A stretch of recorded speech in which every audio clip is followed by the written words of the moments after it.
When did you realize that modern medicine was failing your patients?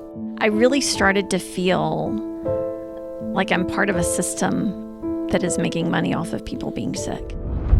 So we did a lab and checked for gluten intolerance, and his levels were the highest I'd ever seen. So when we took gluten out of his diet, his obsessive compulsive traits went away, his panic attacks went away. I started doing oil pulling, which is where you swish coconut oil or sesame oil in your mouth. And really, the Ayurvedic recommendation is to do it for up to 20 minutes. Hello, my name is Jared Garay, and welcome to the Humans in Harmony podcast, where we learn about the interconnectedness of the mind, body, and spirit. Today, we're joined by Dr. Jana Williamson, who is a certified pediatrician, as well as... I'm also board certified in culinary medicine.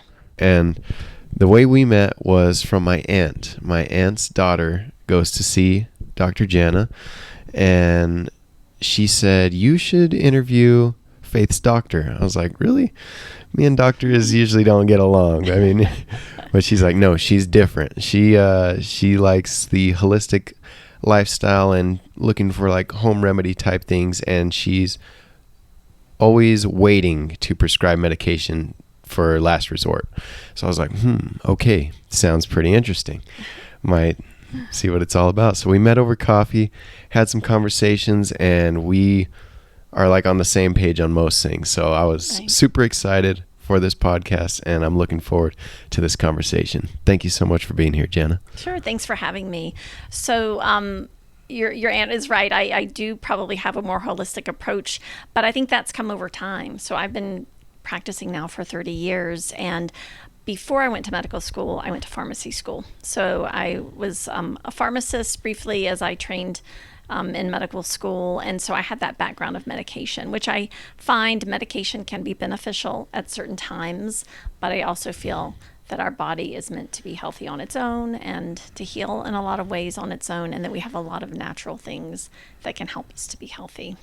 So over my time as a general pediatrician, I really found diet to be a bigger influence in our health than I think I initially realized. We're trained nothing about nutrition in medical school. I probably got a class or two, but it wasn't a focus at all. But I started focusing on that with my patients, and from that I had an interest in parents wanting similar type of support. So that's why, in addition to my full bloom practice of pediatrics, I have a Thrive practice, which is totally focused on culinary medicine. No, that is so true, and such an overlooked factor is the diet, and that is one of the biggest things that I've come across recently as well is on my health journey is discovering diet and the profound effects it has on my body.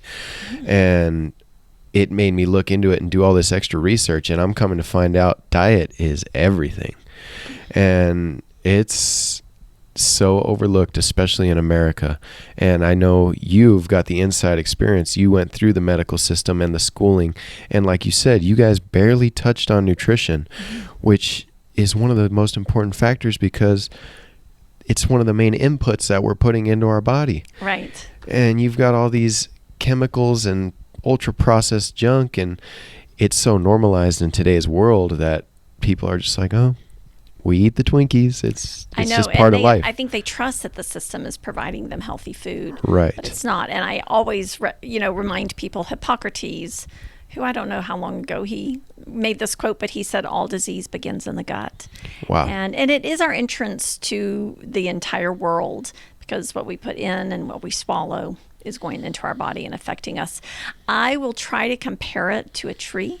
And I think if your tree is not in rich soil and you don't take care of it and you don't water it, you don't have beautiful leaves, you don't have beautiful fruits. And the same thing happens to us. So we may have rashes, or we may have digestive issues, or we may get chronic headaches, or we may have joint pain.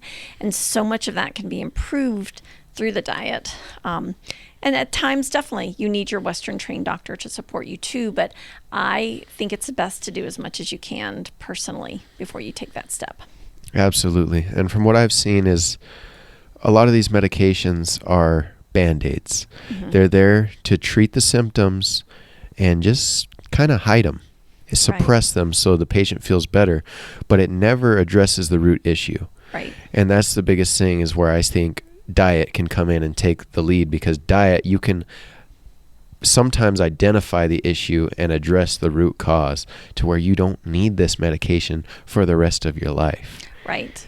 Exactly. And I will often hear parents say, well, do you have a good multivitamin that you recommend? And while I do sometimes recommend supplements, and it's based on sometimes testing where I find they're low on certain nutrients, I'm always wanting them to eventually get that food from their diet. And what we know is that while you may find, your vitamin C in your fruit, in addition to the vitamin C that's there's phytonutrients that do all kinds of things, that the vitamin C doesn't do, and lots of other really healthy things that come from that fruit being in the soil and the sun and growing on its own. And then it provides those nutrients to us.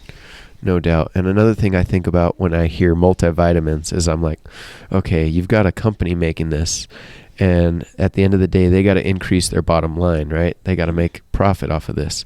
So where are they sourcing these ingredients? Probably some of the cheapest available options, right? Which are not going to be your most nutrient dense and healthy. I mean, you probably got some chemical byproducts. I don't know. The thing that comes to mind is folic acid. You've got folic acid, which is the synthetic version of folate. Right. And it takes an extra 2 processes for our body to process that, versus folate, where our body just naturally absorbs it. And folic acid is in almost all multivitamins. Yep. Most of them. And so that's just one example. It's like all these other ones, who knows what else they're putting in there. Right. Sourcing them from the cheapest available sources. And supplements have kind of become popular. I've noticed that even as I've talked with people, they'll say, what do you think of this one or that one? And I wouldn't have heard of it, because it's kind of become, in some ways, a money-making business.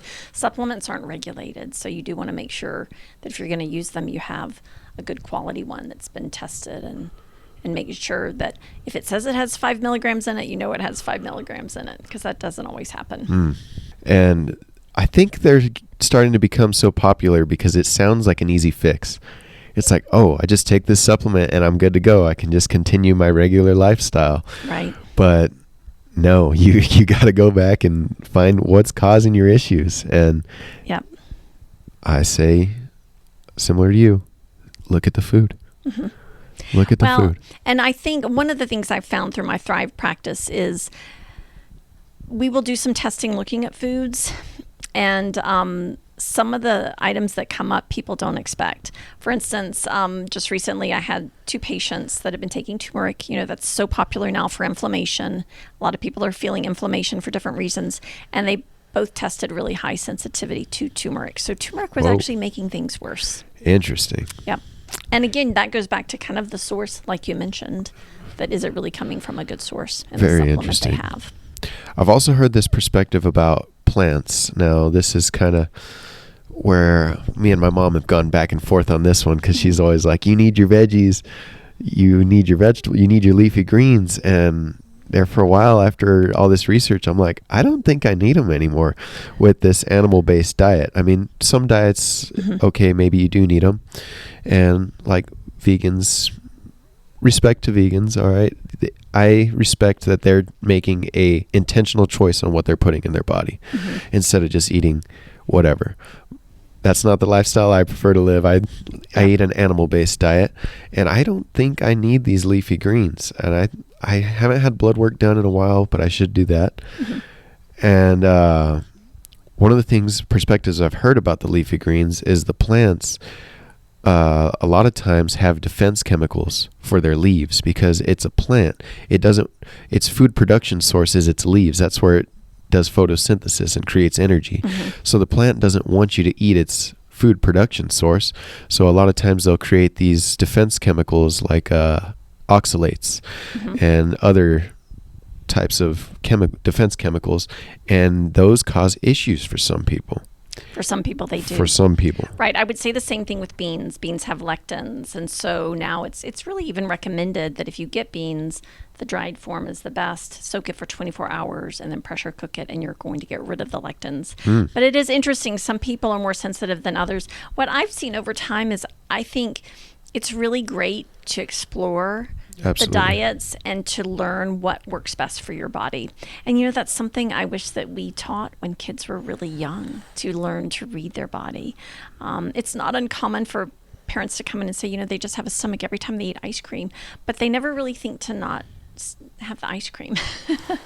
That is true. So, that is true. But learning to make those connections can be really helpful. No, absolutely. And that's where my journey started, was I heard about the folic acid. I cut out the breads and coincidentally cut out cheese. Mm-hmm. And then I noticed all of a sudden my acne was cleared up. I was like, what? No way. And then one day I threw some cheese on my potatoes and my acne flared up. Wow. I was like, what? No way it's the cheese, because I love cheese and ice cream. Yep. So I let my face clear up again, added cheese again, flared up.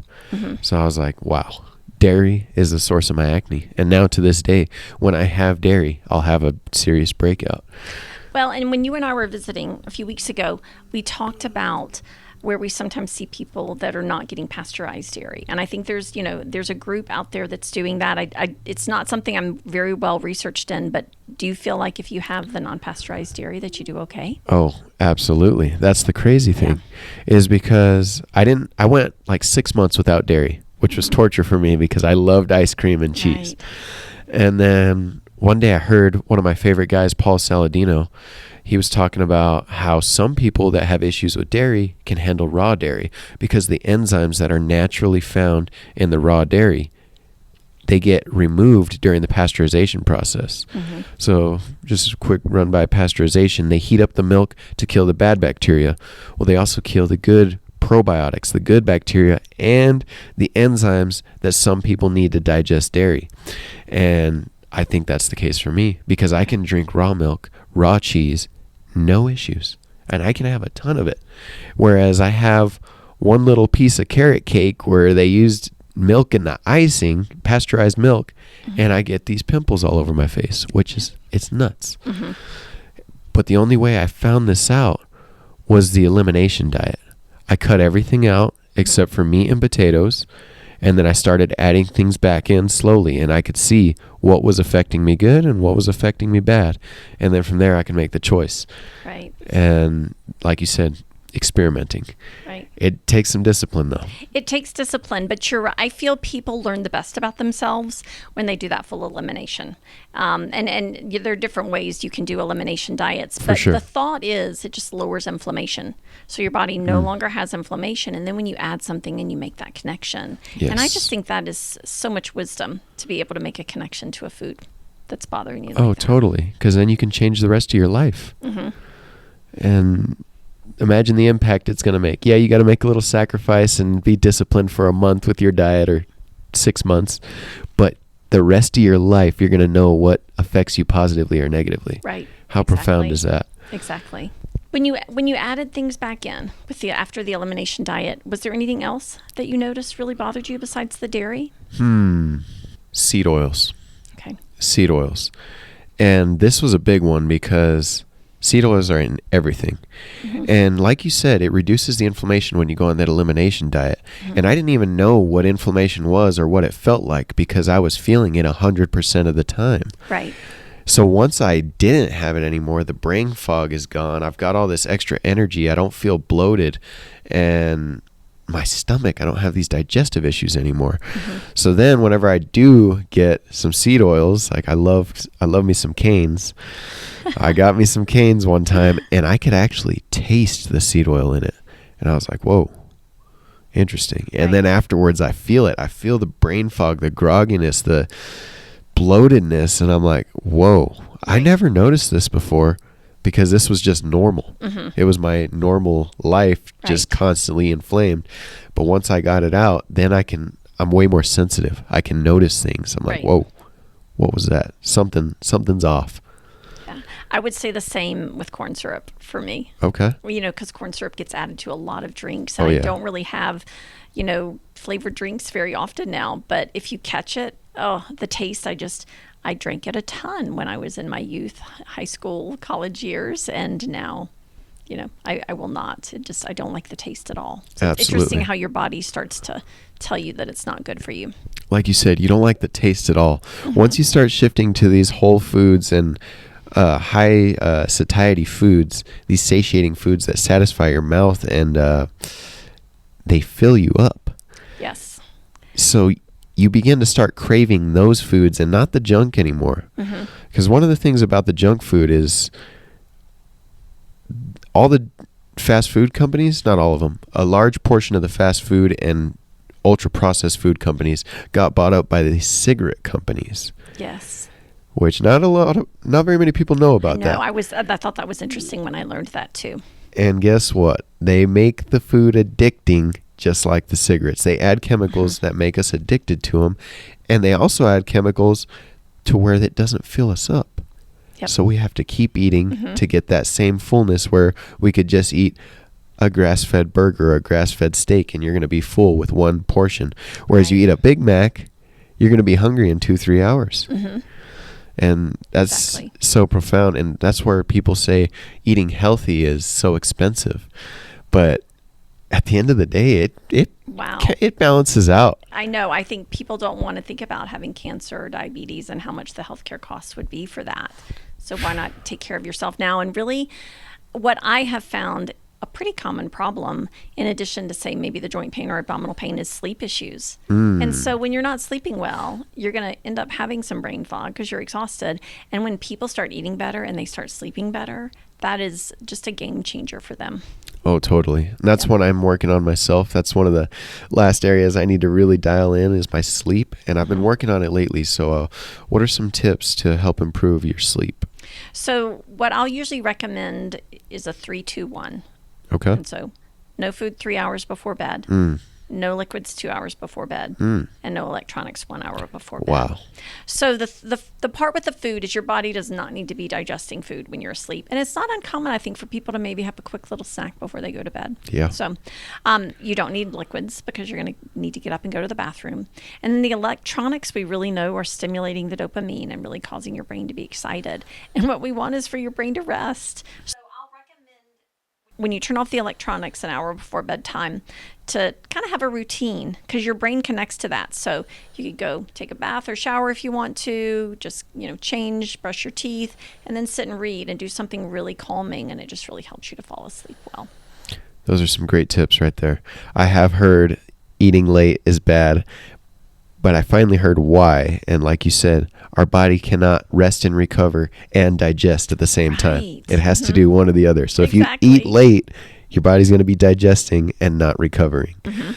So I have been working on that. I don't always get it 3 hours before, but I've been trying to make some adjustments like eating before I go to the gym because usually I get off work, go to the gym, get home, cook dinner, and then I'm eating at like 9 o'clock. Right. Which is bad news. I see that with so many of my families too that are busy with sports. And I remember when my kids were young, we would actually kind of take a picnic lunch down to the field or whatever activity they were doing so that they would try to eat a little bit earlier. That's a good idea. It's so important and commonly overlooked in today's world is we'll catch up on sleep later.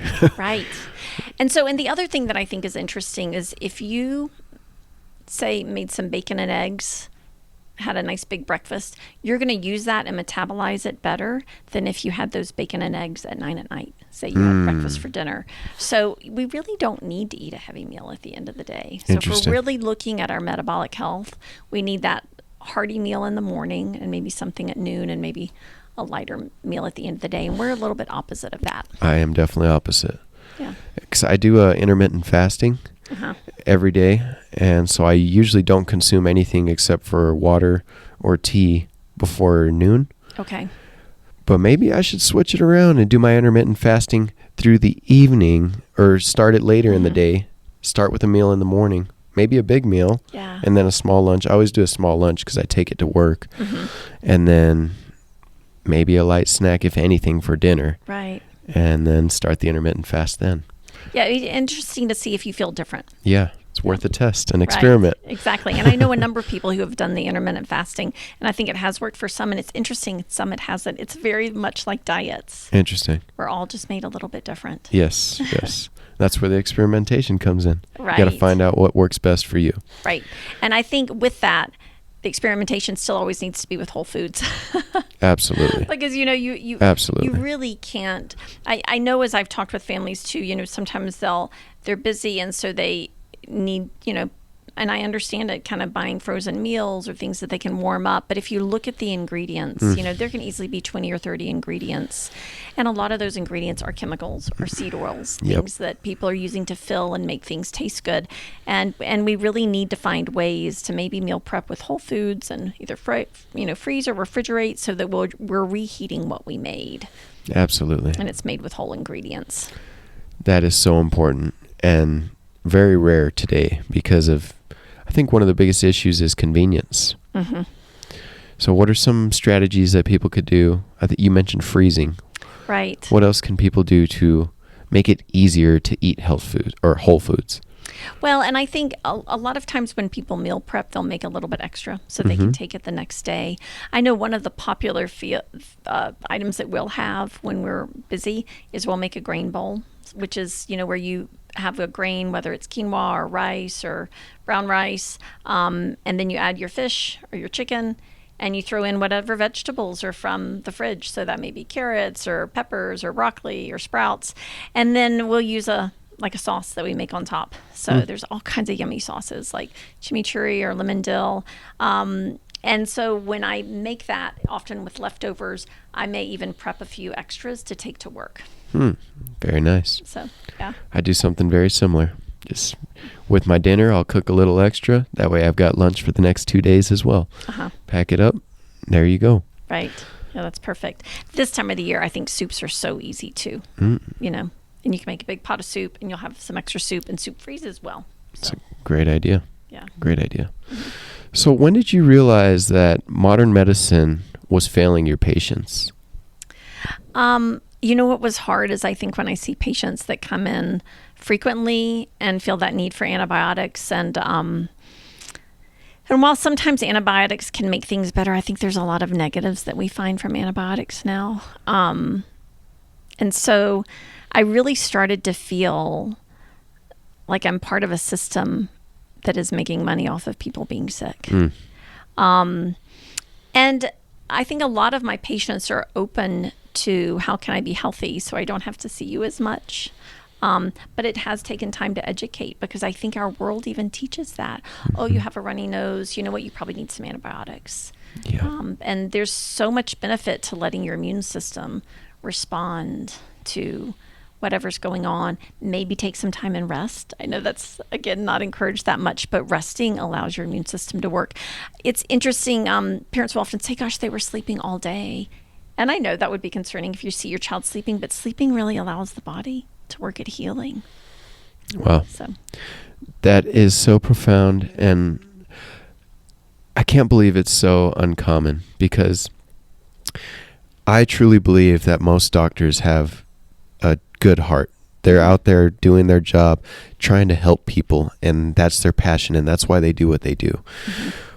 But how is it that there's not more doctors like you that are waking up and saying, hey, we're not fixing the issue, and they just keep coming back and coming back? Does it just go back to the training?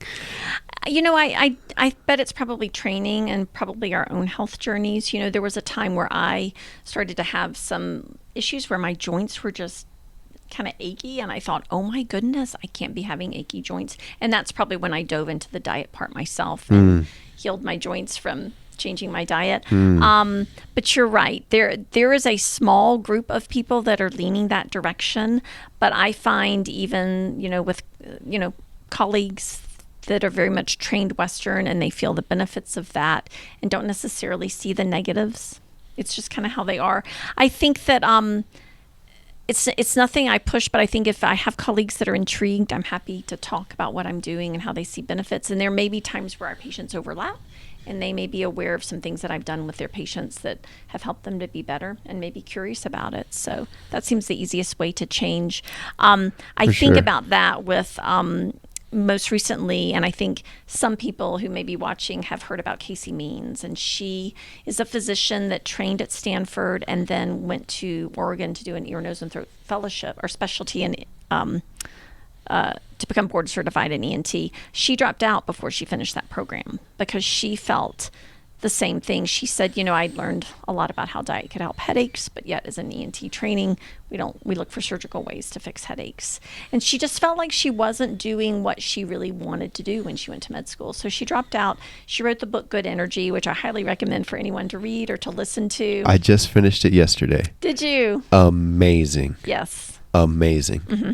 It is like the health and wellness Bible for me. Right. I was like, this has everything that I've put together, all this different research from different sources over the past year and a half, and it's all in that book. Right. I was like, wow.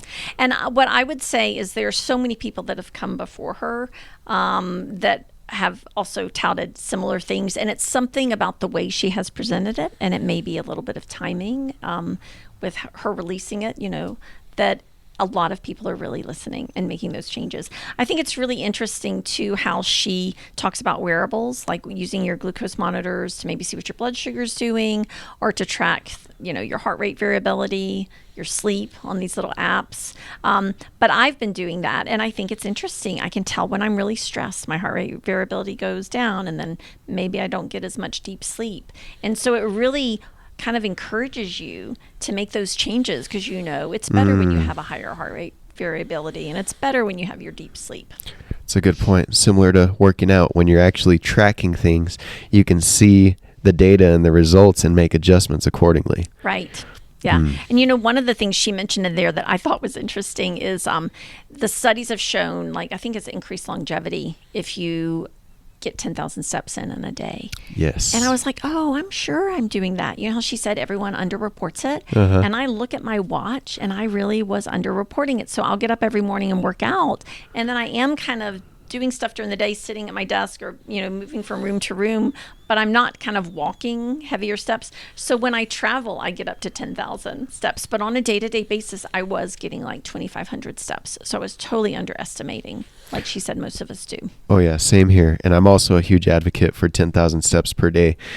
In my fitness programs, I say that's what you should aim for instead of running, which is an interesting one because how often do you see people at the gym running on the treadmill to lose weight? Very often. Yep. And how often do you see it working? Right. I don't see it happening very often. I see those people that are overweight on the treadmill day after day, and they don't look any different.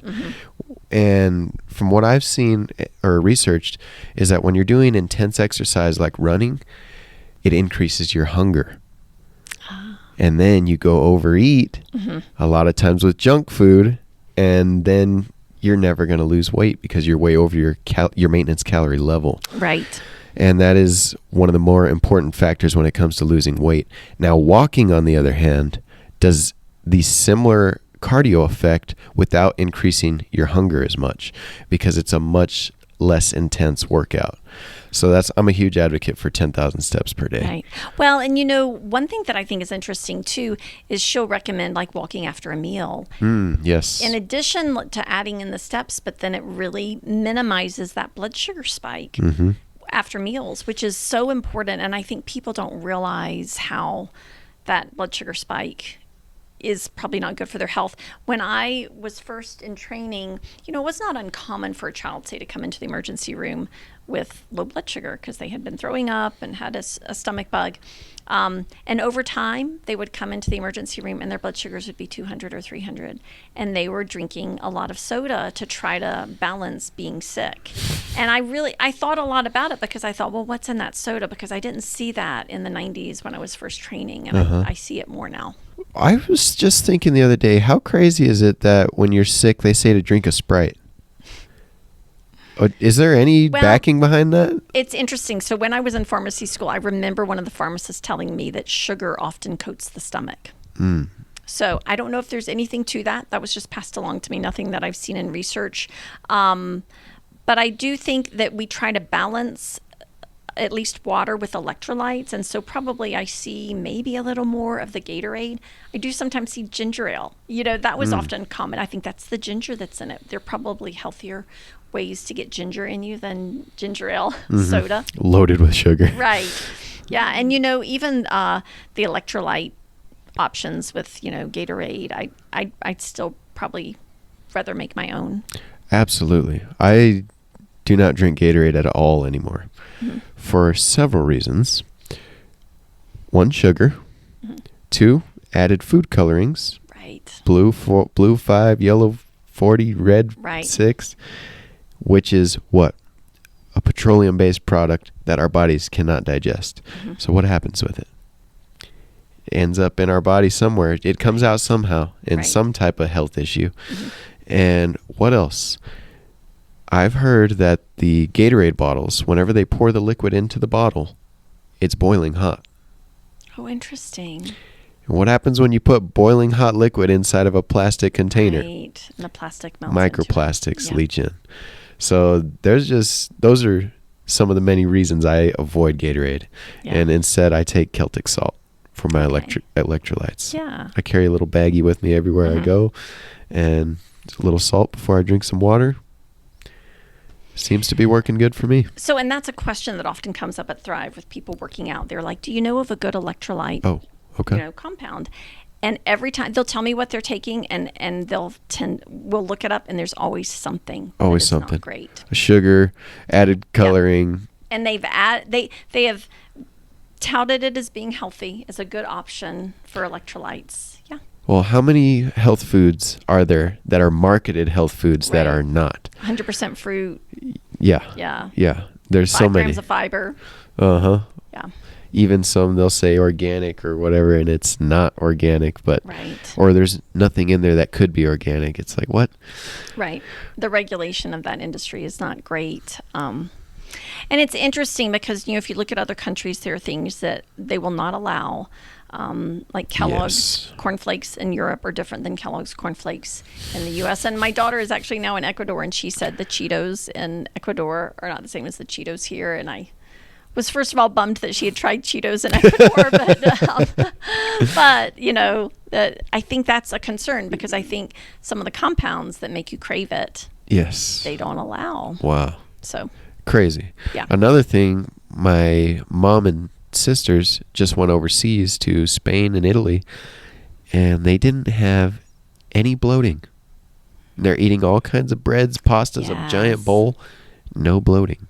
Where here you have a little croissant and you're bloated. So and so that even takes me back to our children, because I feel as adults we're starting to make changes in our diet and feel better, but I think we need to start with the children. Yes. And I don't know in the history, at least the time I've been around, that we've really prioritized kids. During COVID, I think we did not prioritize our kids, and we separated them from school, and they really needed that social contact. And then they ate a lot of processed foods because they were inside. So if we know that these things are doing that these foods are causing these problems in us as adults, then why are we giving them to our children? So even in my American Academy Pediatrics journals, there's an article about phthalates being in the fast food. And so it's like, well, why don't we as a organization get rid of, ask fast foods to stop producing this? Same with Takis. We've had lots of reports about kids ending up in the emergency room with Takis. Really? But we're not doing anything to get them off the shelves. Wow. I heard recently this week from a family has family in San Diego, and at their school they can have no hot Cheetos and no Takis. Wow. So, and I look at that from the benefit of the children. They'll be healthier, but I think their behavior will be different too. Because who is going to feel good and wanting to focus in school when they just ate something that made them bloated or make their stomach hurt or, This is something that I want to dive into, which is the gut microbiome and the gut-brain axis, which I saw you had some blog posts on your website about. Yes. And how important and overlooked the gut is.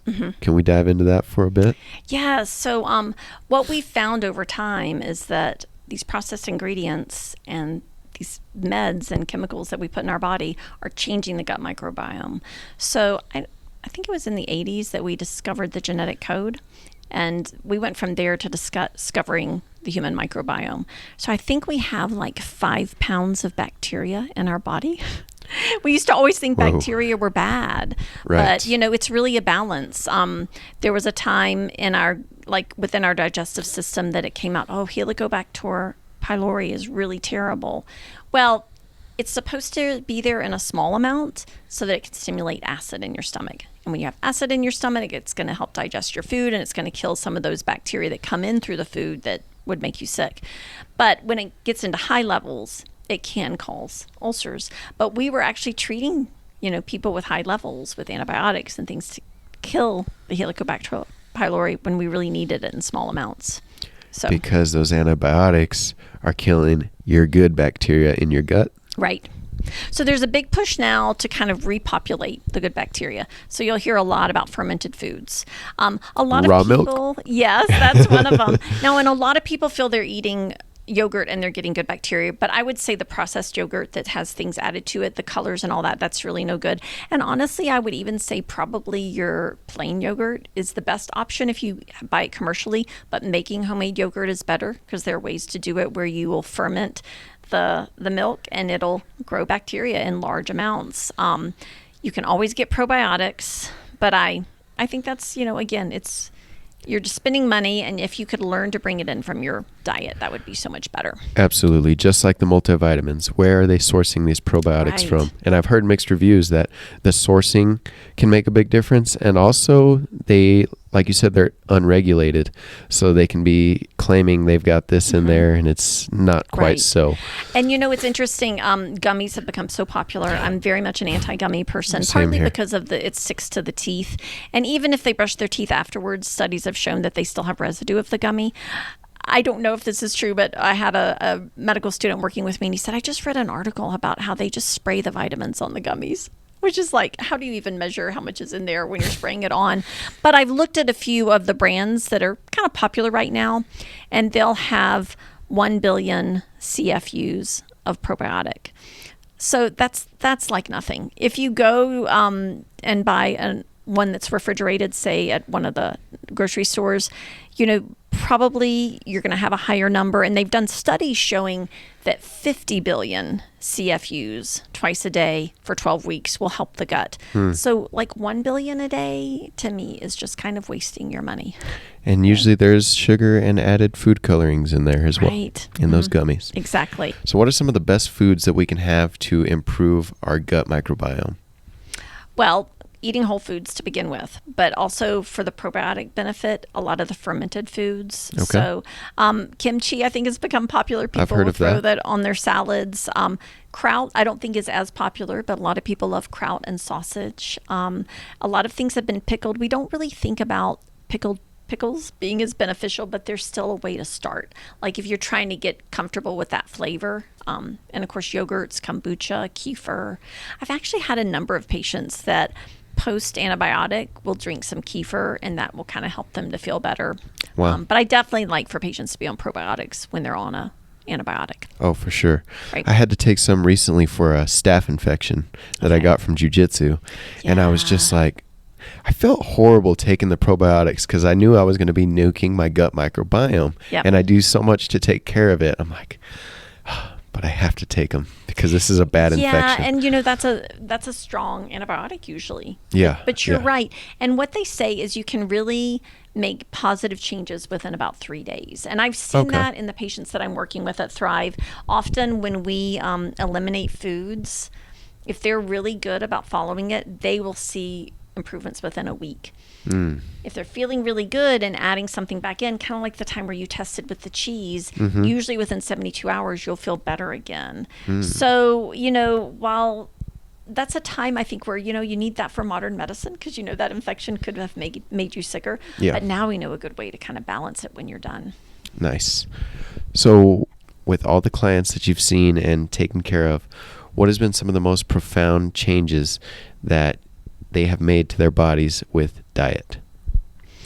So, I think when patients make those changes, they're some of the best advocates. And I think of several. Several of my teenagers will get into big health kicks. And probably not because I recommended it. I think they're just kind of personally looking that direction. Yes. One of my patients quit sugar, and that really improved his acne. And Whoa. he really lost his craving for it after that. Actually, I think about 2 patients that did that. One went vegan for a little bit. He didn't stay on it, but he said, I felt the best I'd ever felt, and I could work out, and my muscles wouldn't be sore afterwards. So it's just interesting, I think, partly they're kind of reading how their body's responding to putting whole foods in their body. Of note, I always follow kind of the gluten and dairy issues. I think those are big catchphrases. I do think some more people than not have an issue with gluten or dairy. And I had a patient that had extreme anxiety, panic attacks, obsessive compulsive traits. A lot of the medications were not helping. So we did a lab and checked for gluten intolerance, and his levels were the highest I'd ever seen.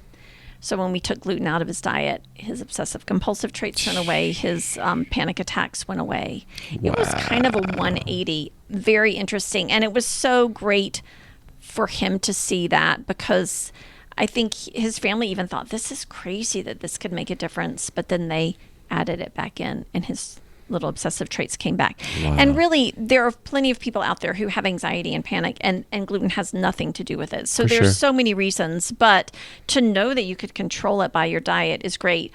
And then to even think, well, gosh, if this patient went over now to Italy, like your family just did, would it bother him having the form that's over there? And that's where I think, we have such a mental health crisis in the United States. Indeed. And so we know that food can make such a difference. I think when we were visiting before, I mentioned Chris Palmer's book. He was a Harvard psychiatrist that was helping people to lose weight, because he's like, they're psychiatrists. I see him once a week. I see him more than their primary care doctor. And what he found is he helped them lose weight, but he also weaned them off their schizophrenia medicines or their bipolar medicines. And then they did a study in Arizona a while back too. This one was more vitamin-based versus whole foods, but they gave really high-dose vitamins for 12 weeks, which is telling me those nutrients were deficient in these people, because half of the patients weaned off of their psych meds. So, if you hear those things and gosh, just by taking better care of myself, I would feel better and I wouldn't need medication. That's huge. Huge. And like you said, we're having a mental health epidemic in this country. Right. There's so many people that have mental health issues, and you can fix it. You can potentially fix it with diet, which is, to me, way better than SSRIs and all these other pills. Like Adderall, which is basically meth that they're prescribing to children. Like, what? And I will tell you, when I talk with families, a lot of them will do more of a nutritional approach first. And we still have children that need that, but I do question how much, if we had a different diet here in the United States, then would those children need it as much? Because we've seen a rise, and we see a rise that's higher than in other countries. So there have to be some influences. Oh, totally. Yeah, I don't know. Influences. That's a deep rabbit hole right there. It is, because I think we talk about the environmental toxins. We talk about the diet. There's so many things. And I think really everyone's affected differently by those things. And partly it's because as you eat things, how do you eliminate things? Well, you eliminate them through sweating and through going to the bathroom, but your liver and kidneys are working all the time. So you really want to have good function. And then your genetics are involved too. So some people have some genetic changes that don't allow them to eliminate things from their body as well. For sure. So we've talked a lot about the toxins in the food. What are some other areas that toxins are getting into our bodies?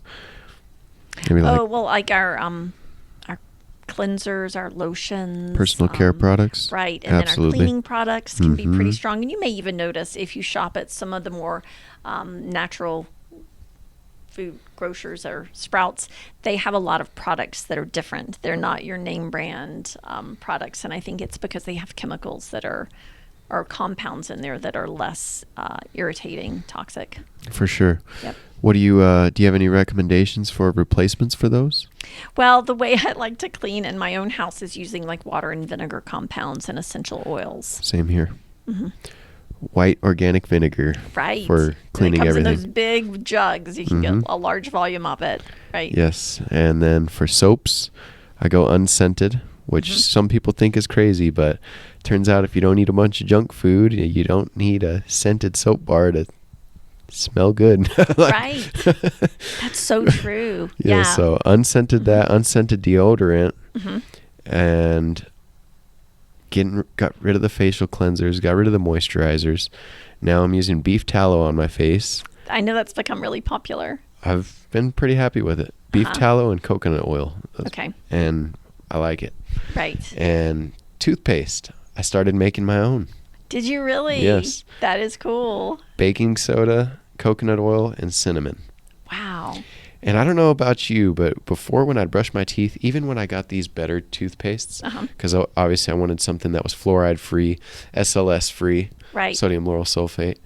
And even with those, after I'd brush my teeth, there'd be a little weird taste in my mouth. And I'd always like try to rinse it out before I drank water, because I didn't want to drink that. But now I don't have any of that taste with the baking soda, coconut oil, cinnamon. That's nice. It's like I'm ready for a drink right after I brush my teeth. And right. It just feels better. Feels right. Yeah. And so what does your dental hygienist or your dentist say? I have not gone to see them. Okay. I haven't seen a dentist in probably too long. Oh, okay. I still do my every 6 month checkups, but it's interesting because idea. I started doing oil pulling, Which is where you swish coconut oil or sesame oil in your mouth. And really the Ayurvedic recommendation is to do it for up to 20 minutes. Now, as you do that, you think about it, you're really strengthening your facial muscles. So there's a lot of benefit to that. But I started it after a visit, and 6 months later, the hygienist said, you're doing something different. And what I just found is I didn't build up plaque like I used to, because I used to really kind of grind up my teeth getting plaque out. And a lot of that we feel is partly genetic. It's partly the bacteria that you have in your mouth. But there's so much of your oral health that reflects in your body's own health. So I think we really need to prioritize that. Oh, definitely. And you know what is another crazy huge one? When I cut out sugar, refined sugar, and the high fructose corn syrups out of my diet completely, my bad breath went away. The stickiness in my teeth is gone. I don't have that. You know, you can taste when you get bad breath. Right. I never get that unless I do have some sugar. I will cheat every now and then with my mom and grandma's desserts. After, immediately, I get this sticky, bad breath taste in my mouth. And I know it's the sugar. And you wonder if it's the sugar and the bacteria in your mouth. Maybe interacting. Possibly. Yeah. But I know when I don't have sugar, I don't have that feeling or taste. And when I do, it's there instantly. Wow. Okay. Instantly. So just another one of the many ways that sugar has some negative effects. Right. It's like a silent killer.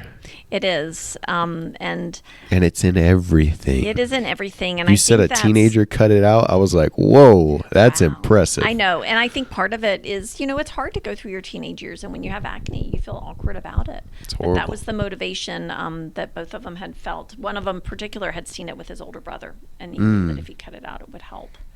So, but you've got to have that dedication to doing it. Yeah.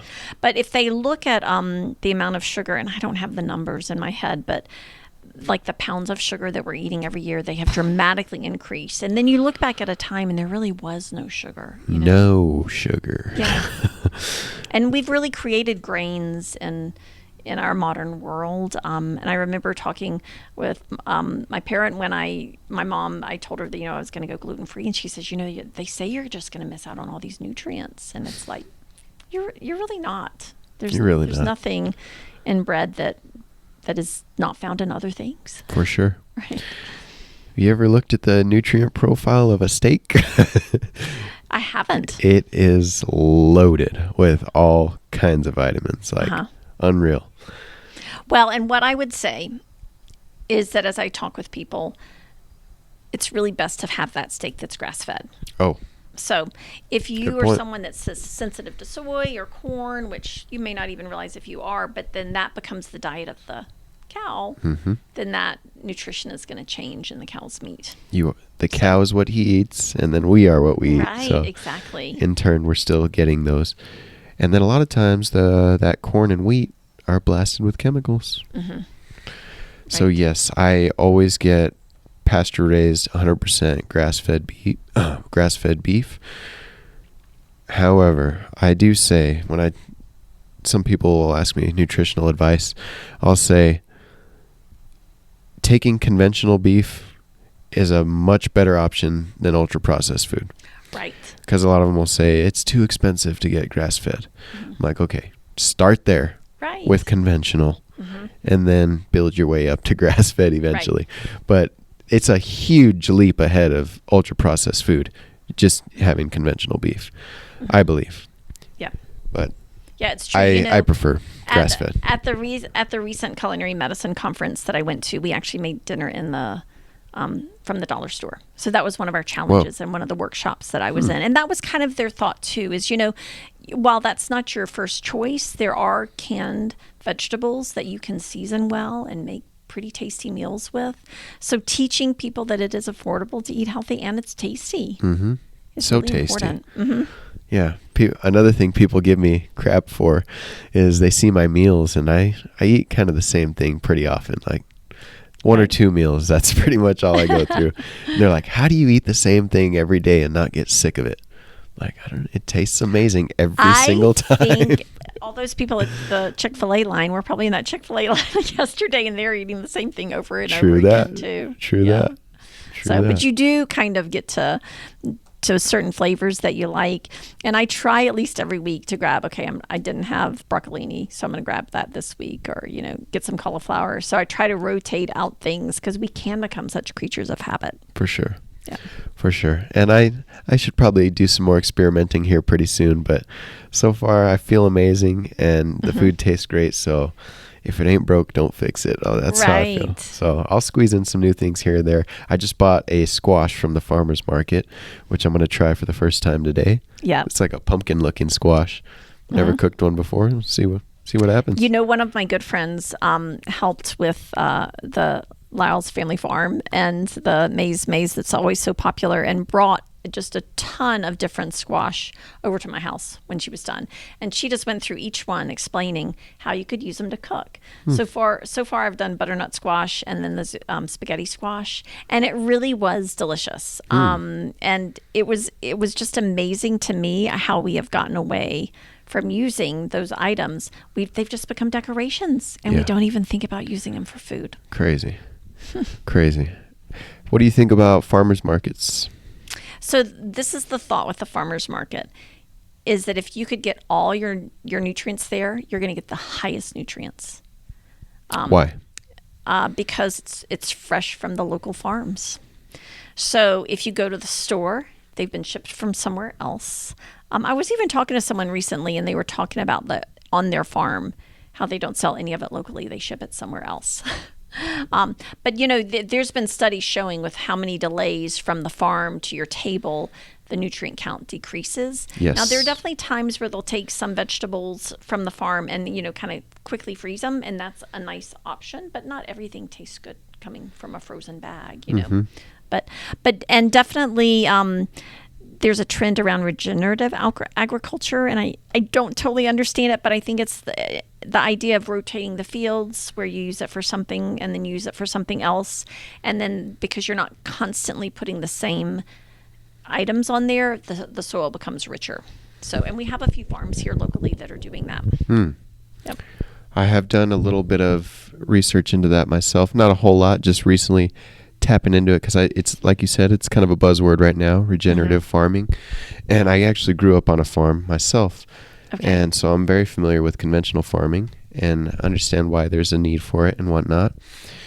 But I think the idea is regenerative farming is they're not disrupting the soil. That's one of the huge aspects. Okay.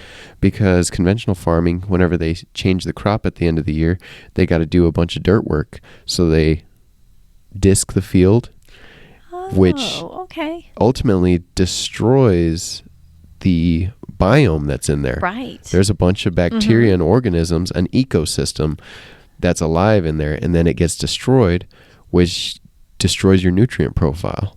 So how do they put it back in? They got to resort to chemicals. Right. So that makes sense. I think the regenerative farming is they don't disrupt the soil, and they look into different ways to fertilize and rotating the crops somehow. That's the part that doesn't make sense to me, is I'm like, how do you just because I grew up with conventional farming. Right. So I'm definitely curious about it. And Well, and see my if some understanding is even, say, the field that they had used for vegetables, then they would move their cattle to for a little bit. And then they would move the vegetables over to where the cattle were. Yeah, that makes sense. Yeah. You never have to disrupt the soil. And then the cattle leaves the manure, which is extra fertilizer. And then it's this endless cycle. There's ways around it, and it seems like people are starting to shift towards that direction, which is exciting because to me, like Casey Means was saying in her book, it starts with the soil. It starts with the soil. It starts with our gut, the roots. And you take care of the plant from the soil up, it's going to have more nutrients to help our gut and to help our leaves and fruit flourish. Yep, it's pretty fascinating. So what are some more actionable items? Say if somebody wants to start improving their health today, what is one of the most important things that they should focus on first? So you know what, and I think that question can be different for different people. Absolutely. Because you can't do it overnight. No. And some people may really focus on, say, trying to eliminate the seed oils and the sugars, which can be just great. What I'll often recommend is even to say, look at breakfast. Like, how could you change your breakfast where all of your choices are whole foods and it's really providing good protein and fat and calories for your morning? And fat. Yes. Yeah, we need the fat. I want to tap into that, but go ahead and finish your... And then, from there, if you really have some good options, start looking at your lunches. Okay. Or you're looking at your snacks. What I'll often recommend when families are on the run is to make a trail mix. You have nuts and pumpkin seeds and sunflower seeds and dried fruits, and it's all a whole food base. And honestly, you can put it in a baggie in the backpack, and it would be there for a few days. Unlike maybe it is harder with a banana or an apple that might get squished and not work for as long. But it's so much better than crackers or chips or granola bars. I think definitely there's some companies that are trying to come out with healthier granola bars, but they're still processed items, and I haven't found a good one. You haven't? Mm-mm. What do you think about the Kind? Because that's the one that has the lower sugar. I haven't seen that one. So... And the problem, what I've seen is it's still with Kind, it's got chocolate or caramel mixed in a lot of the times. And it's like, it's got a little bit of a sweet element to it. And I think we're just always craving that sweet. And I think we need to learn that our body really needs nutrients, not necessarily sugar. True. And I've got a sweet tooth myself, and I've taken care of it through several things. One, honey. Interesting. I eat lots of honey. Okay. I put it on my ground meat. I have it with milk at night. Interesting. I throw it on my bacon, which is super good. And that really just satisfies my sweet tooth. But also, I get organic dates. And those are super sweet. I'll have them after my lunch. And those are my little candies. Right. And they're high in fiber. High in fiber. It's really good. I had read an article talking about how honey, like with your yogurt, actually helps the bacteria to stay within your digestive system longer. I thought that was so interesting. I've heard it's good for the gut microbiome. Yeah. And also can help with testosterone. Interesting. Which we're all low in. Right. Men and women. Well, and about 60% of your hormone system is in your gut, and 70% of your immune system is within your gut. So whatever you're eating is going through and affecting your hormones. And as some of the patients that I've worked with that thrive, as we change their diet, their cycle days will change. Where they used to always have longer cycles, their cycles are now shortening. A lot of times too, you say their menstrual cramps improve because of the changes in their diet. I've heard a lot of people healing their PCOS with diet. Right. I don't know exactly what that is, but I've heard quite a few cases from eating whole foods. It's gone. People have issues with it, and it's PCOS is based on hormonal changes. So again, you're eating a healthier diet, improving the hormones. That and endometriosis. I've seen both of those improve. Interesting. Right. It's really neat to see that. Very. You mentioned fats in there, and I want to talk about that because I think fats get demonized unjustly, but it depends on what type of fats. Right. I'm sure you know. Right. Can you talk a little bit about fats? Well, and I think that we had, there was a time where a lot of fats became processed, and then we decided we didn't need them at all in our diet, that fat was making ourselves fat. But now we've actually realized it's the sugar that's making us fat. But we look at like the monounsaturated, polyunsaturated oils, avocado and olive and walnut, and all of those just are so much better for our body to cook with. Totally. And to use in dressings. I believe this is a controversial take, but I think saturated fats are good for us. And some of them are. Like, we really should be eating butter rather than margarine. Yes. Yeah. Butter, animal fats, like you the said. Beef tallow, right? Beef tallow, coconut oil, avocado oil. Those are all saturated fats, and I think those are good for you. You should avoid trans fats, your chips and stuff coming from the seed oils and whatnot. Those are definitely bad. But good fats, I think, are such an important part of our diet. A lot of this research and stuff that I've been putting together, it starts with an instinctual feeling for me. Is I'll just be like, this just makes sense, and then I'll do the research later. And it gets me in trouble sometimes because I don't have the research to back up my claims. But for me, it's like, we are what we eat, right? What are we made of? Muscle, bones, and fat. So I think we should be eating a lot of that. And the fat's so important for our brain and for our Yes. skin.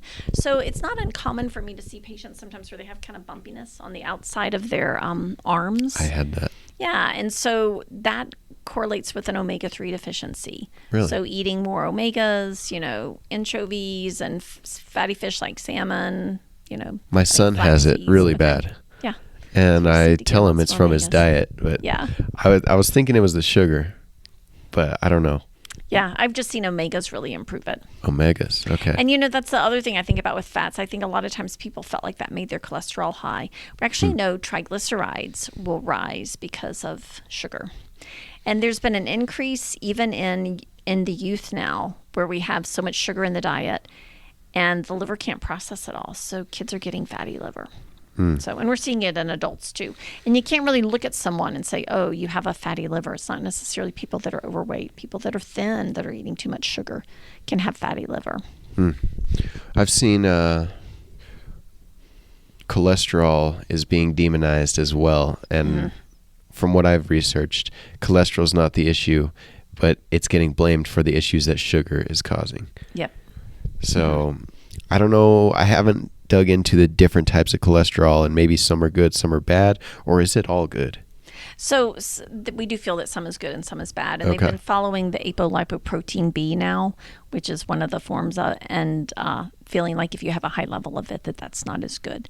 And your HDL is the better cholesterol to have a high level on. And actually, when I say high, they say, it's probably good to have it between I think 50 to 70.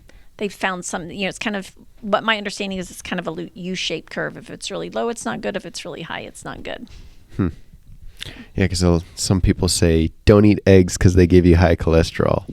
I'm like, I eat eggs every day. Yeah, and you need those eggs for your brain. Cholesterol is really needed in the brain. So we've even found sometimes if your cholesterol is really low, there can be a connection with mental health issues. Wow. Yeah. Crazy. So many connections here. Right. And that's why I started this podcast, the Humans in Harmony, the interconnectedness of the body. That there's so many things we don't understand, how the body's connected to the mind and our spirit. Right. And it's all interconnected. And that's one of the things Casey Means was talking about too, is in the medical field, the best of the best are super specialists. They go and dive into one specific area, and they're experts on that one part of the body. So they know how to treat the symptoms when they appear for that part of the body, but they don't understand how the rest of the body's connected. Right. Not always. And that's a tragedy, but also is super complex. So you can't expect anyone to understand how the whole body's connected, because it's insanely complex. And we're learning things every day. So it's fascinating. Yeah. Fascinating. And I think we have become a super specialized world, and while that can be really beneficial for certain things, I think we need to help people to take control of their health again. And know that they do have the power through really 85% of feeling good is a good night's sleep, exercising, and 3 healthy meals a day. And focusing on that could mean they're not, going to the emergency room, several times a year, or, having to have surgery for something like that. So. And how about having more energy, less brain fog? Right. Feels so much better. It better. can be life-changing. You change your whole lifestyle. Right. But it has to come from the want to change. I've realized you can't force it on anybody. It's got to come from within. Right. So how can we better help people to have that change in heart? I mean, is there a way to inspire it, or? You know what I feel is often people have to feel pretty bad to make a change. And so that's where I think I struggle a little bit with how do we help those changes start with kids, because they don't know that they definitely aren't feeling as great as they could be feeling. For sure. So it does happen to some kids, and I think what we're starting to see is even a rise in sort of autoimmune issues with some of our younger children, because that immune system is right there in the gut. So I think we have to eating the junk. Yeah, and we have to. If enough adults see a change, then they can institute that change within, say, the school system, so that, the food exposures are different there. It's interesting. When I was at my last culinary medicine conference, we had a great speaker. He had grown up in New York. He said, I really didn't have a direction, wasn't sure what I was going to do with my life, but we were at this presentation one day, and everyone went around and said what they were going to do when they graduated. And there was a chef next to me. So I said, okay, I'm going to be a chef. So when I graduated, I applied to his culinary school. He had grown up. He said, I helped cook, but there wasn't anything special. He said everyone wanted to, in culinary school, wanted to go to the best restaurant, be the big chef at something. So he said, I worked for a while, and then I went to Copenhagen, Denmark, which is the best restaurant in the entire world. I didn't know that, but he volunteered. And he was there for a few years, and then they came to him and they said, you're going to be the next head chef. So he was the head chef there for 3 years. Whoa. And of course, that was pretty intense work. He said people would fly in to have a meal and fly out. Wow. So very interesting. But he came back, and he said, I came back with a mission to change the food in the prisons, the nursing homes, and the schools. Whoa. So he spoke at the conference and it was so interesting. And he said, you can't come in and say, I know better. I know how to fix all of this. You have to really gather a team of people. And he said a lot of how we've made changes so far, and he gave some examples really of the schools that he was working with right now, were not what I thought would be. And he says, you know what, we still have cinnamon rolls once a month, but we make them within the house. And we make them, homemade, which is different from coming from a package. And they got a lot of feedback from the kids as they went along. And I do think it takes, kind of some push and pull on both ends to make some of those changes. But I definitely think that if we could make those changes, you would see improvement in health and in behavior. Nationwide. Right. Mm-hmm. Yeah, and that's such a huge point too. You're talking about the kids, and I've seen it with my son. And since I've gone on this health journey this past year and a half, some of these areas he's interested now, and he's kind of following suit. I'm like, okay, nice. Right. But one of the ones was sugar. I was trying to tell him, hey, dude, sugar's bad for you. He's like, no, it's not. I'm like, buddy, it is. Where do I start? Yeah, but he's coming along slowly but surely. And like you said, it starts with the intentional choices, but it's got to come from the adults first. Because I've seen there's these other influencer pages like on Instagram and whatnot, and they have their kids from an early age. They don't give them the junk food. They give them whole foods from the start, and then they don't crave the junk food. Right. So that's where it's got to start. I mean, if you don't want to have to recover from, like I am, like trying to recorrect him, is you start with it from the very beginning and train them from the start to whole foods. I mean, right. And like for me now, junk food does not seem appealing. And maybe they'll be the same way if they start with whole foods from the start. Right. So we'll see. It seems like there's a movement headed in this direction, and people are starting to wake up to the BS that's in our food and personal care products, fragrances, and such. So Right. I'm hopeful. The future looks bright. Right. I think so for sure. And I think that, what we've often been is a society of, well, let's do these changes and see what happens. And so we've followed down that path with several things, whether it's diet or electronics, and adding these things. And now we're at that time we're reassessing and we're recognizing, okay, that test with the seed oils or that test with, sugar in the food wasn't working. And so I think there'll be more of a groundswell of people saying we won't change. We're not going to be buying these products anymore. So they're going to have to change the products. I'm excited for it. Yep. So another thing Casey Means talks about in the book is that really resonates with me is that it's a spiritual battle. Mm-hmm. How do you feel about that? And I agree. I totally do. How so? Well, and I think for people, we have a physical side, we have a mental side, and we have a spiritual side to us. And I think we need to nourish all three of those. For sure. And when you look at even, say, our Native Americans, when they planted their food and they did, bless the food, and that blessing went to them then eating it and nourishing their bodies. 100%. So it's kind of like having a different respect for food. And I don't know that we necessarily have. No, for sure. And there is something to that. I've seen the way I visualized it was I was talking to this guy about it, and I loved the way he described it. Is the human soul is that trinity that you said, the mind, the body, and the spirit. Mm-hmm. And you can't change one without the others being affected. Right. So they're all interconnected, and the food affects our mind and body, which in turn affects the spirit.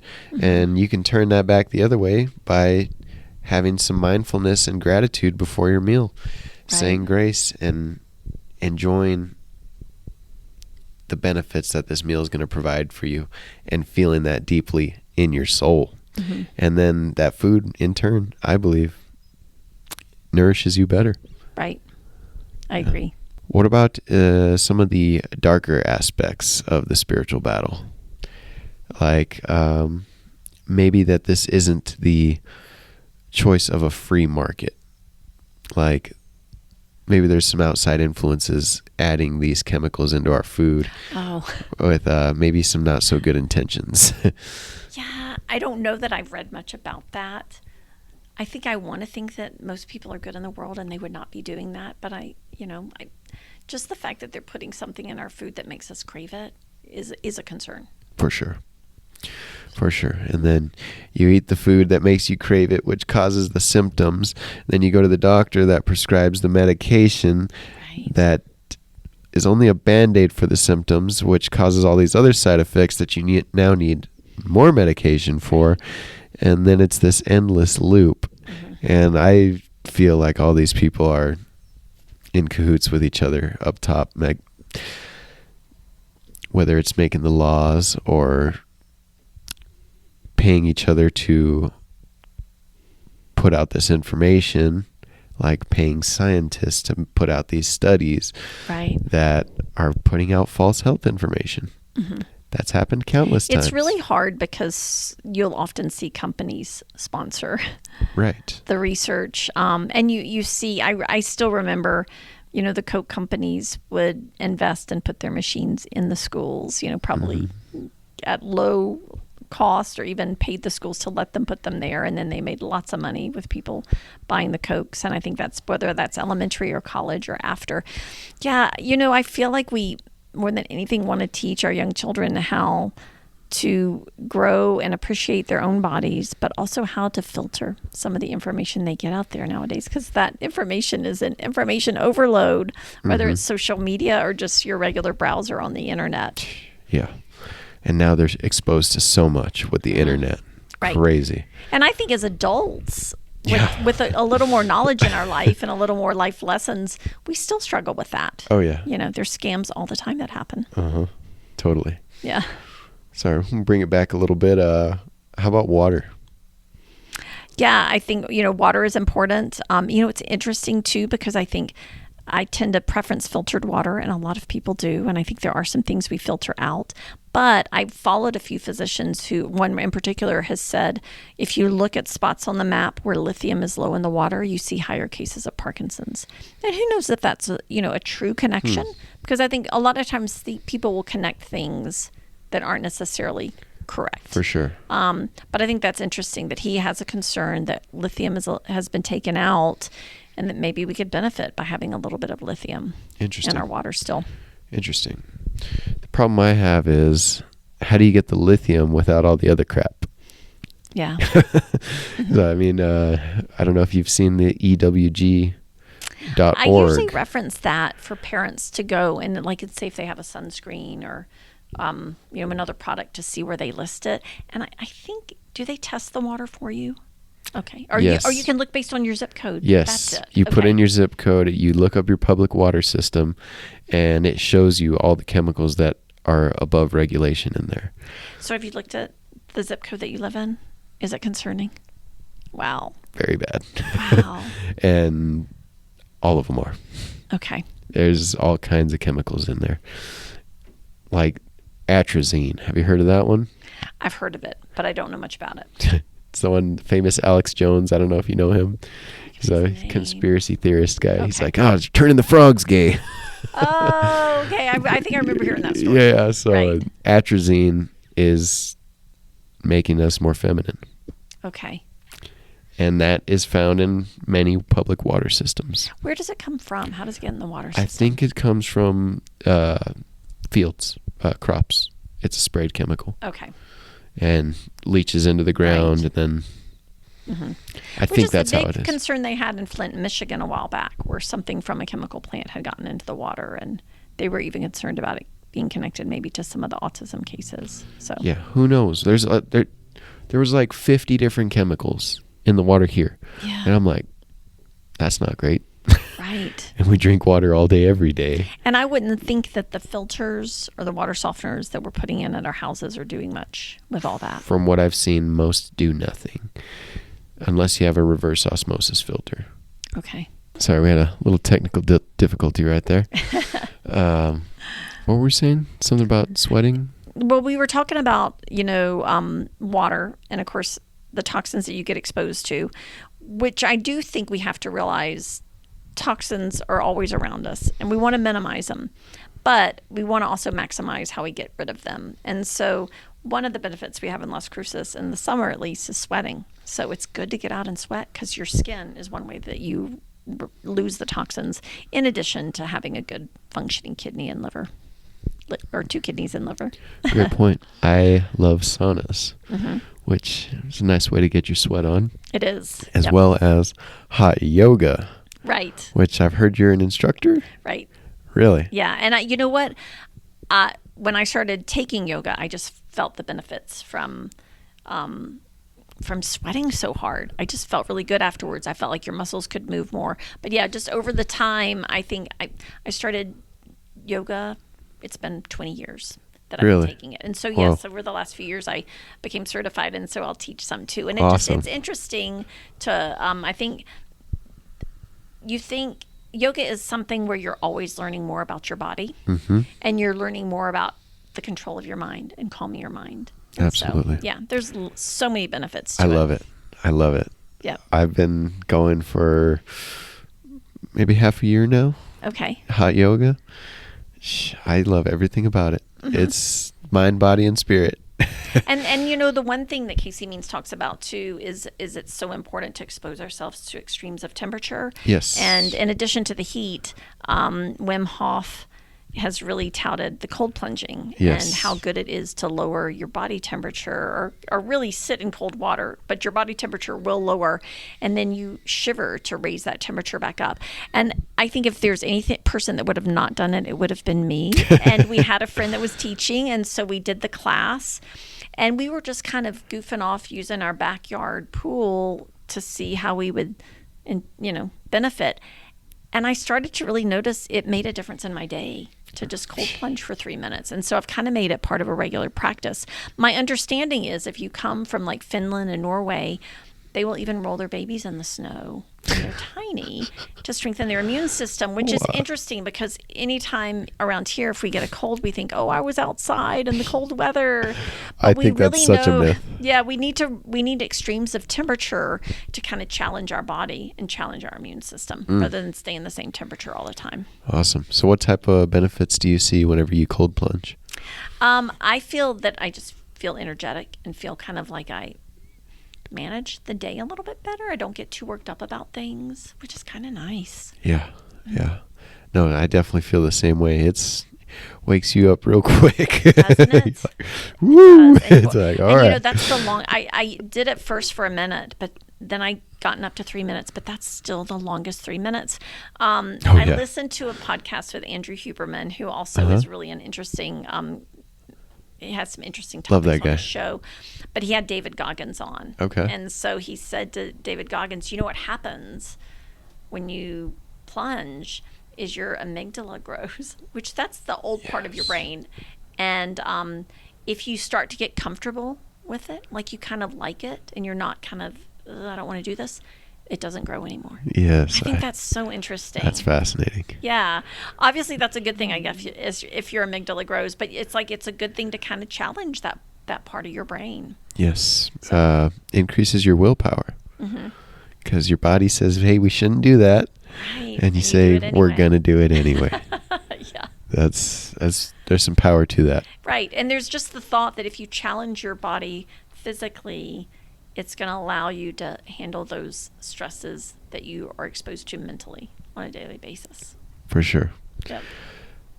If you could do a pyramid of your style of eating, what would you say is the most important to the least important? Wow.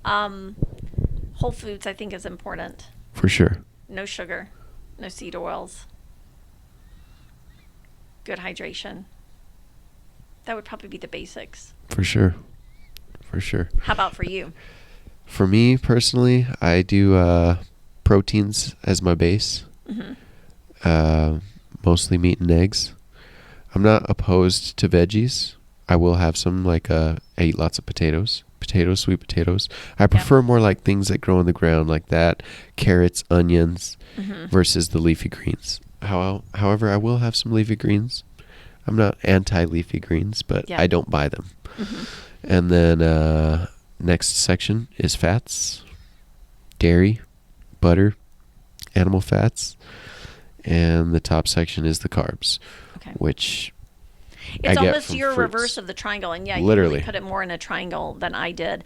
I've seen so many different food triangles, like culturally and across the world, and they're all so different. I've even seen a food pyramid where it had like a Cheerios box at the bottom. But the carbs are often at the bottom. And they usually are. You're right. They need to be at the top. Yeah. And I think that's one of the biggest problems with the American diet is carbs are, we're told that's what we need to eat the most of, and they're causing a lot of issues. Right.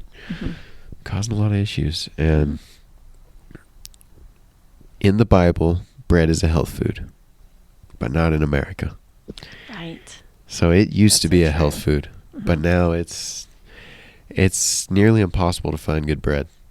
I did have a friend, his mom makes sourdough out of 3 ingredients: water, salt, flour. Right. So I buy some from her from time to time, and that is the only bread that I consume besides my mom and grandma's desserts, because I can't help myself for those. And I think those things from your mom and your grandma, they have like a historical sort of memory component. Absolutely. They're a comfort food. Yes. So. And there's some love in there that I absorb. Now, the thing I question with and I think it's great that people are making sourdoughs because it is just basic ingredients, but it's where the flour comes from. For sure. And I was talking with a chef in New York, and he bought his flour from Italy.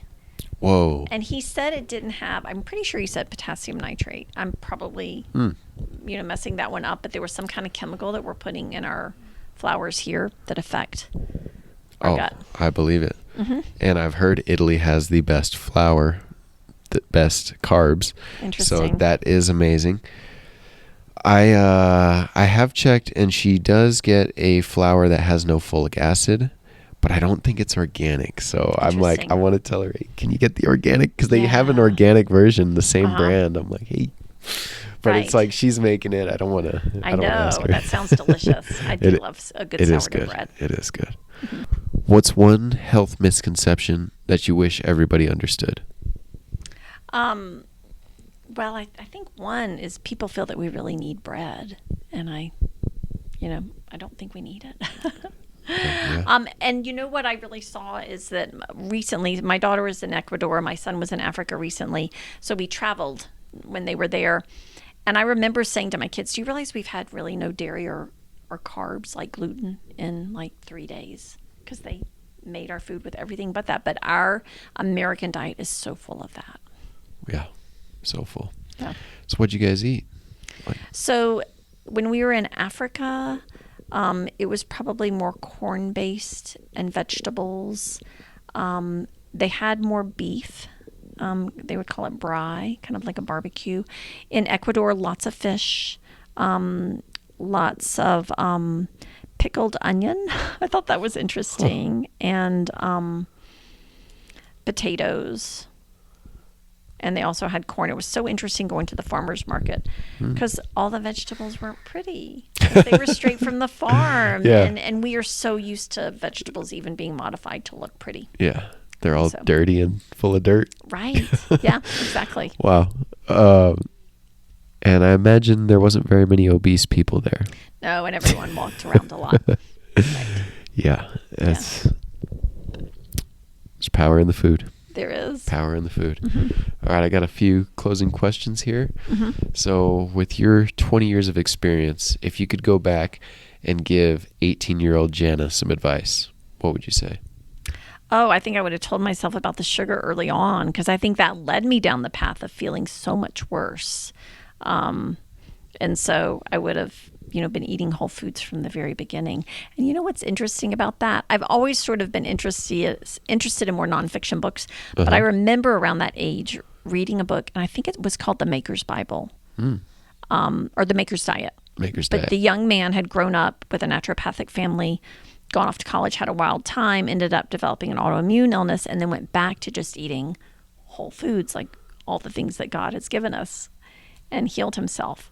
And yet, even though I read that, I didn't stick to any of that and probably just, went on about my way living. But now I've pretty much come back to that. Well, like you said, you probably didn't realize you had an issue at first. And then once it was unbearable, you're like, okay, now let's figure something out. Right. But whereas so many people are in that spot, because life is good enough. Right. To where they don't need a change. And you think, but that food makes me so happy. You have kind of an emotional connection to foods. Sure. While I enjoy foods now, I don't have that same emotional connection.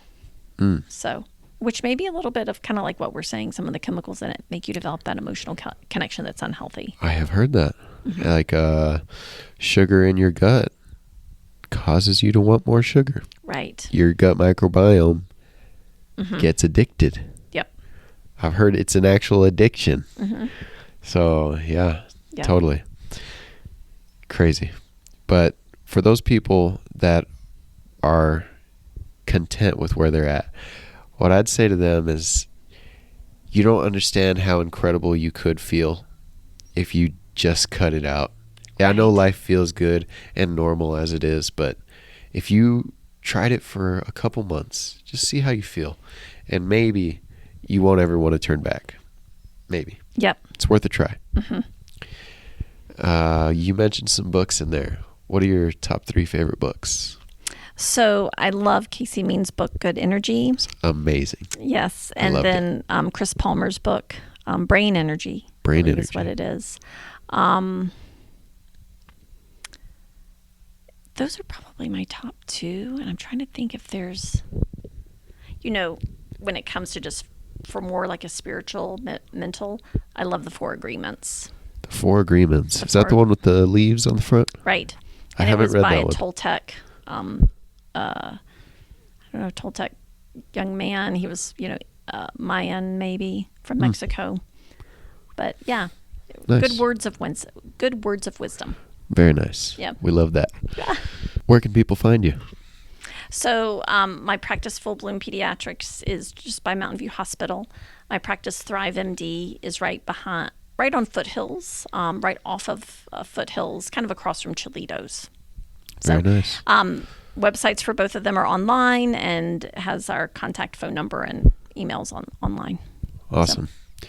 I had a great conversation with you. I think what you're doing is truly incredible, and I hope we see a bigger shift to more people trying to fix health issues through holistic remedies and diet versus medication. I know it's important in some cases, but I truly believe this is how we can turn our country around for the better. So thank you for everything that you do. You are super important to our community. And thanks for coming on the podcast. Thanks so much for having me. And I agree. I think we want people to take healthcare in their own hands. And then that provider that they're working with becomes kind of the team player in figuring out what they need for their next steps. But they're really the one navigating it. Beautiful. So, let's end on that. All right. Thanks so much. Thank you.